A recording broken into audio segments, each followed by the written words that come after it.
அன்புக்குரியவர்களே, இன்னைக்கு நாம பாஸ்கா காலத்தின் 6வது வாரத்தில் வியாழக்கிழமையில் நாம் பயணப்பட்டு கொண்டிருக்கின்றோம். இன்றைக்கு ஆண்டவர் நமக்கு தருகின்ற செய்தி என்னன்னா, யோவான் நற்செய்தி 15ஆம் அதிகாரம் 9லிருந்து 17 வரை உள்ள இறைவசனங்கள். இந்த இறைவசனங்கள் நமக்கு தருகின்ற செய்தி என்ன? என் அன்பில் நிலைத்திருங்கள். தந்தை என்னை அன்பு செய்வது போல நான் உங்களை அன்பு செய்கிறேன். அதனால என்னுடைய அன்பில் நிலைத்திருங்கள். இன்னைக்கு அன்புக்காக ஏங்குகின்ற உள்ளங்கள் ஆயிரம். என்னை யாருமே அன்பு செய்யலையே, என்னை யாருமே நிறை குறைகளோடு ஏற்றுக்கொள்ளவில்லையே என்கின்ற மனநிலையில் தான் அதிக மனிதர்கள் வாழ்ந்து கொண்டிருக்கின்றார்கள். எனவே அன்புக்குரியவர்களே, ஆண்டவர் சொல்கிறார், நான் உங்களை அன்பு செய்கிறேன், நிறை குறைகளோடு அன்பு செய்கிறேன், பாவ பலவீனத்தோடு அன்பு செய்கிறேன்னு இன்னைக்கு சொல்றாரு. இன்னைக்கு பல குடும்பங்களில் உறவுகள் உடைந்து போவதற்கு காரணம் இந்த அன்பு இல்லாததன் காரணமாகத்தான். அன்புக்குரியவர்களே, இந்த இயேசுவினுடைய அன்பு என்பது சாதாரண அன்பு கிடையாது. இது ஒரு அசாதாரண அன்பு. இயேசுவினுடைய அன்பு என்பது தற்காலிகமான அன்பு கிடையாது. அது ஒரு நிரந்தரமான அன்பு. இயேசுனுடைய அன்பு என்பது சுயநலமான அன்பு கிடையாது.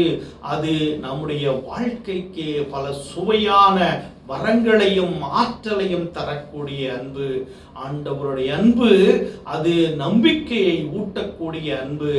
ஒரு கிளையானது திராட்சை செடியோடு இணைந்திருந்தால்தான் வாழ்க்கை என்பது போல நம்முடைய வாழ்க்கை இயேசுவோடு இணைந்திருக்க வேண்டும். அப்பொழுதுதான் அவருடைய ஆற்றலும் ஆசீரும் நமக்கு அளவுக்கு அதிகமாக கிடைக்கிறது. அதன்படியாக வாழ்க்கையில் எப்படிப்பட்ட பிரச்சனைகள் வந்தாலும் அதை தாங்கக்கூடிய வல்லமையை இறைவன் நமக்கு தருகின்றார் என்பதிலே எந்தவித மாற்று கருத்தும் கிடையாது.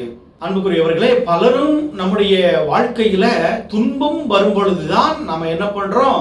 இயேசுவை தேடி போகிறோம். ஆனால் இயேசுனுடைய வாழ்க்கையில நீங்க பாத்தீங்கன்னா, அவர் என்னைக்குமே இன்பத்தின் நேரங்களிலோ அல்லது வெற்றி பெற்ற நேரங்களிலோ கடவுளை, தந்தையாக கடவுளை தேடி போனது கிடையாது. மாறாக அவருடைய வாழ்க்கையின் ஒவ்வொரு அங்கத்திலும், வாழ்க்கையினுடைய ஒவ்வொரு சூழ்நிலையிலும் அவர் தந்தையாகிய கடவுளை போற்றி புகழ்ந்து கொண்டிருந்தார். அவர் இன்பத்திலும் துன்பத்திலும் வாழ்விலும் வீழ்ச்சியிலும் அவர் தந்தையாகிய கடவுளை போற்றி புகழ்ந்து கொண்டிருந்தார். அப்போ இயேசு சொல்வது என்னது?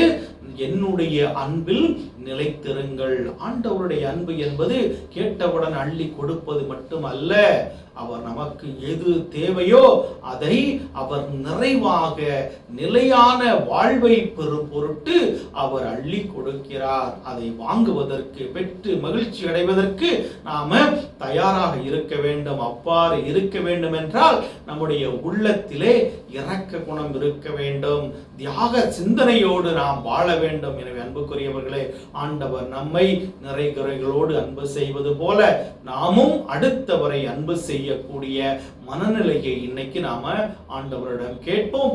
ஆண்டவர் நம் ஒவ்வொருவரையும் நிறைவாக ஆசீர்வதிப்பாராக. ஆமென்.